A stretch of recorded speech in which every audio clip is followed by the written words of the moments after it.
আচ্ছা ধরুন, আপনি একটা বাচ্চাকে তার অত্যাচারী বাবা মার হাত থেকে বাঁচিয়ে এনেছেন।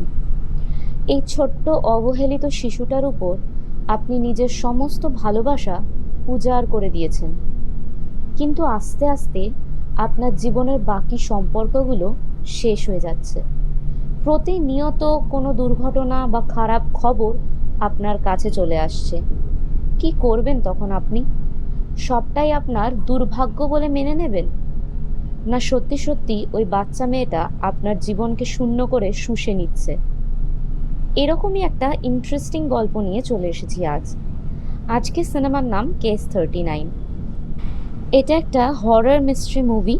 এর আইএমডিবি রেটিং 6.2 আউট অফ 10 এবং রটন টমেটোজে 21% ফ্রেশ। তাহলে চলুন ঝটপট শুরু করা যাক সিনেমার গল্প।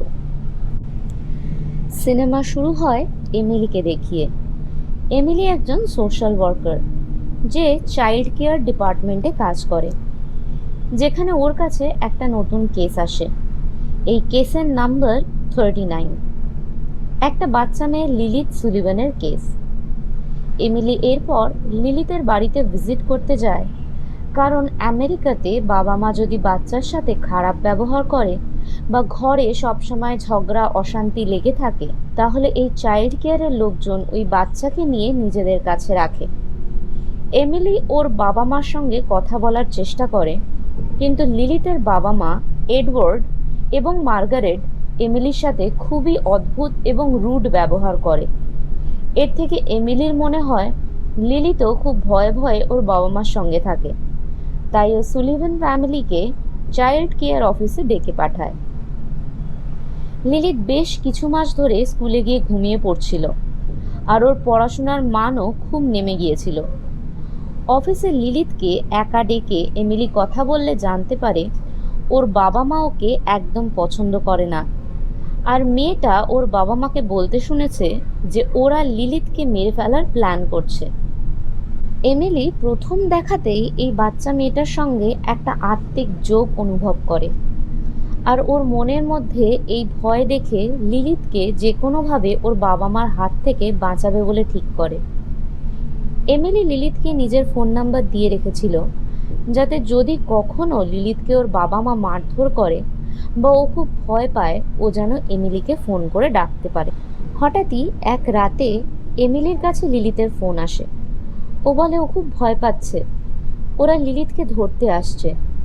লিলিথ ফোনে কথা বলতে বলতে হঠাৎ ঘুমিয়ে পড়ে, কারণ সম্ভবত ওকে ওর বাবা মা ঘুমের ওষুধ দিয়েছিল। এমিলি একটুও সময় নষ্ট না করে লিলিথের ঘরের দিকে বেরিয়ে পড়ে এবং পুলিশকেও ফোন করে ওখানে পৌঁছাতে বলে। এদিকে আমরা লিলিথের ঘরে দেখতে পাই ওর বাবা মা সত্যি ওকে মারবার প্ল্যান করেছে। ওরা ঘুমিয়ে থাকা লিলিথকে নিয়ে গিয়ে ওভেনে ঢুকিয়ে দেয় এবং ওটাকে ভালো করে আষ্টে পিষ্টে বেঁধে ওভেনটা চালিয়ে দেয়। ততক্ষণে এমিলি আর ডিটেকটিভ মাইক সুলিভানদের বাড়িতে পৌঁছে যায় আর কোনো মতে লিলিথকে ওখান থেকে উদ্ধার করে। এরপর লিলিথের বাবা মাকে সাইক্রিয়াটিক হসপিটালে ভর্তি করে দেওয়া হয়, আর লিলিথকে স্টেট হোমে পাঠিয়ে দেওয়ার নির্দেশ দেয় কোর্ট। লিলিথ এমিলিকে বারবার রিকোয়েস্ট করে ওকে যেন ও নিজের কাছে রাখে।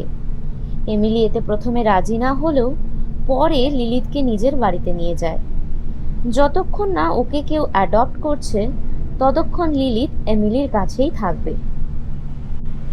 এর পরের সিনে এমিলি ক্রাইম সিনে মানে সুলিভানের বাড়িতে যায়, যাতে ও লিলিথের কিছু জিনিসপত্র সেখান থেকে নিয়ে আসতে পারে।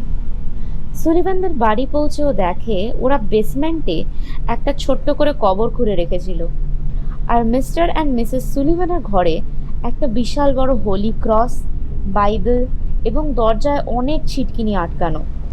দেখে মনে হয় কোনো দানবকে আটকানোর ব্যবস্থা করে রেখেছে, অথচ এসবই ছিল লিলিথকে ওদের ঘরে ঢোকার থেকে আটকানোর জন্য। যাই হোক, এরপর আমরা এখানে এমিলির বয়ফ্রেন্ড ডগের পরিচয় পাই। ডগ চাইল্ড সাইক্রিয়াটিস্ট ছিল। ওর সেশনে লিলিথ এবং অনেক বাচ্চাই আসতো। একদিন এরকমই একটা সেশনের পরের দিন এমিলি অফিসে এসে জানতে পারে ওরই পরিচিত আরেকটি বাচ্চা ছেলে ডিয়েগো ওর বাবা মা দুজনকেই একটা লোহার রড দিয়ে মাথায় আঘাত করে মেরে ফেলেছে। এমিলি এটা বিশ্বাস করতেই চায় না যে 10 বছরের বাচ্চা এই কাজ করেছে। তখন ডিটেকটিভ মাইক এমিলিকে জানায় ডিয়েগোর গায়ে এত শক্তি ছিল যে ওকে 3জন অফিসার মিলেও ধরতে পারছিল না। অথচ যখন এমিলি জুভিনাইল হোমে গিয়ে ডিয়েগোর সাথে দেখা করে, তখন ডিয়েগোকে দেখে ও একটা ছোট্ট বাচ্চার মতনই কাঁদছে, কারণ ও ওর বাবা মাকে কোনো একটা অজ্ঞাত কারণবশত হত্যা করে ফেলেছিল। এরপর আবার আমরা লিলিত আর এমিলিকে দেখি, যাদের মধ্যে সম্পর্ক আরও দৃঢ় হচ্ছিল। এখানে লিলিত এমিলির বাবা মার সম্পর্কে কথা জিজ্ঞেস করছিল, কারণ ওর মনে হয়েছিল এমিলি নিজেও একটা অ্যাবিউসিভ পরিবার থেকে উঠে এসেছে, তাই ও এই বাচ্চাগুলোর আসল যন্ত্রণাটা বোঝে। এমিলি ওকে জানায় ওর বাবা অনেক আগেই চলে গেছে এবং ওর মা একটি অ্যাক্সিডেন্টে মারা গিয়েছিল। পরের সিনে আমরা দেখতে পাই ডিটেকটিভ মাইক এমিলিকে জিজ্ঞেস করছে যে রাতে ডিয়েগোর বাবা মাকে মার্ডার করেছে, সেই রাতে এমিলির ঘর থেকে ডিয়েগোর কাছে কেন ফোন গিয়েছিল। এমিলি বলে এটা হতেই পারে না, কারণ ও প্রায় 1 সপ্তাহ আগে ওদের বাড়িতে ফোন করেছিল।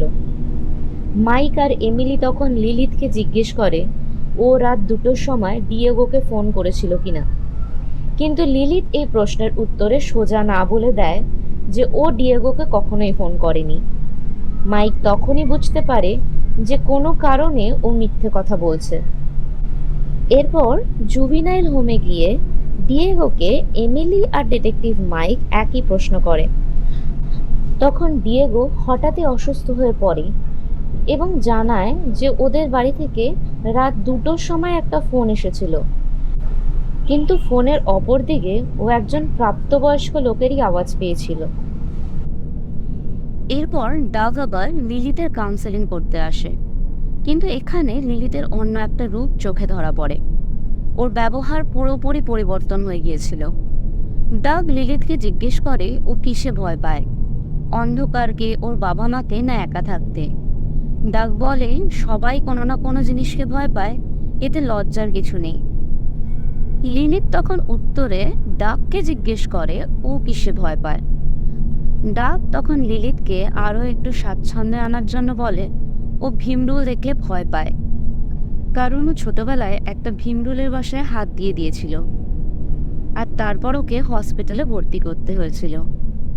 তারপর লিলিত আবার বলে ও নিজেকে ভয় পায়, কারণ কখনো কখনো কিছু লোকজন সম্পর্কে খুব খারাপ চিন্তাভাবনা ওর মাথায় ঘোরে, যেমন এখন ডাভের সম্পর্কে ঘুরছে, কারণ ডাভের এই সুবোধ শালীন চরিত্র ও ঠিক পছন্দ করে না।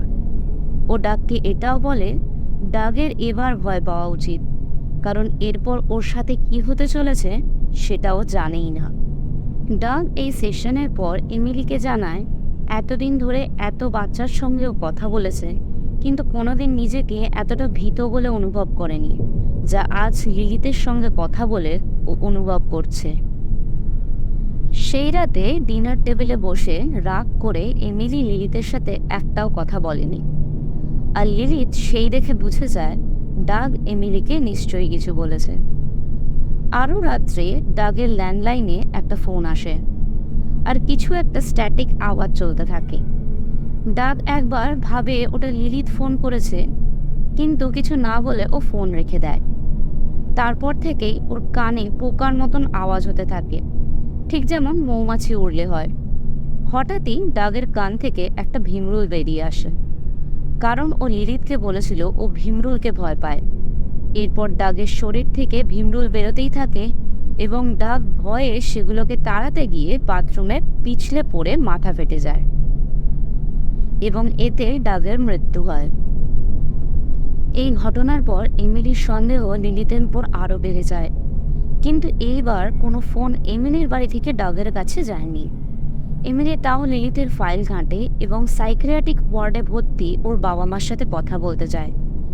এমিলি জানতে পারে লিলির জন্মানোর পর থেকেই ওদের বিশাল বড় ফ্যামিলির সবাই মারা যেতে থাকে এবং শেষে ওরা শুধু 3জনই ছিল। এডওয়ার্ড আরও জানায় লিলিত এমিলিকে চুজ করেছে ওর পরের ভিকটিম হিসেবে, কারণ এমিলির মধ্যে খুব দয়া আর ওর মন পরিষ্কার। লিলিতের এটাই চাই, কারণ লিলিত কোনো 10 বছর বয়সী একটা নিষ্পাপ বাচ্চা নয়। ও একটা রাক্ষস, যার আশেপাশে যে থাকে তারই জীবনের সবটুকু ধ্বংস হয়ে যায়। লিলিতকে কেউ কিছু না বললেও ও সব কিছুই জানতে পারে, বুঝতে পারে।